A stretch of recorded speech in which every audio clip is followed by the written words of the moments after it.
ചിലറ്റസ്ന എന്ന് പറഞ്ഞവർ ഇന്നത്തെ സുവിശേഷത്തില് കൈ ശോഷിച്ച ഒരുവന് അത്ഭുതകരമായ രോഗശാന്തി നൽകുന്ന ഈശോയുടെ ചിത്രമാണ് നമ്മൾ കണ്ടത്. ഇവിടെ കാണുകയാണ് ഈശോ സിനഗോഗിൽ പ്രവേശിക്കുന്നു. അവിടെ കൈ ശോഷിച്ച ഒരുവനുണ്ടായിരുന്നു അല്ലെ. അപ്പൊ ഇവന് ഈശോ എന്തെങ്കിലും നന്മ ചെയ്യുമോ എന്ന് അറിയാൻ വേണ്ടിയിട്ട് ഫരിസയരടക്കമുള്ള ഒരുപാട് പേരിങ്ങനെ ഈശോയെ ഉറ്റുനോക്കിക്കൊണ്ടിരിക്കുകയാണ്.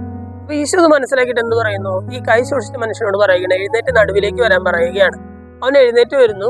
അപ്പൊ ഈശോ ഒരു ചോദ്യം ചോദിക്കുന്നുണ്ട്. ഈ സാപത്തിൽ നന്മ ചെയ്യുന്നതാണോ തിന്മ ചെയ്യുന്നതാണോ ഏതാണോ ഉചിതം എന്ന് ചോദിക്കുന്നുണ്ട്. അപ്പോഴും ആരും മിണ്ടുന്നില്ല. എല്ലാവരും എന്ത് നോക്കിക്കൊണ്ടിരിക്കുകയാണ്? ഈശോ സാപത്ത് ലംഘിക്കുന്നുണ്ടോ എന്ന് നോക്കിക്കൊണ്ടിരിക്കുകയാണ്.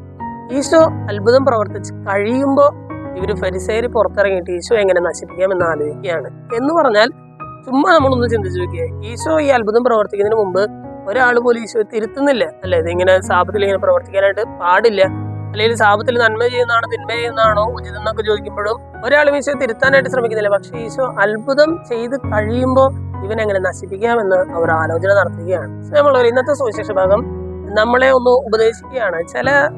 ചില മനോഭാവങ്ങൾ നമ്മൾ മാറ്റണമെന്ന് പറയുകയാണ്. അതായത് ഒരാള് ഇപ്പൊ നമ്മുടെ ഇടയിൽ അങ്ങനെ ചിലർ നമ്മൾ കണ്ടിട്ടുണ്ടായിരിക്കും. അതായത് ഒരാൾ തെറ്റ് ചെയ്യാൻ വേണ്ടി കാത്തു നിൽക്കും. ആ തെറ്റ് ചെയ്ത് കഴിയുമ്പോൾ ഒരുപാട് കുറ്റാരോപണങ്ങളുമായിട്ട് അവന്റെ പിന്നാലെ വരും. എന്നാൽ തെറ്റ് ചെയ്യുന്നതിന് മുമ്പ് അവൻ തെറ്റിൽ വീഴും എന്ന് ഉറപ്പാണ്.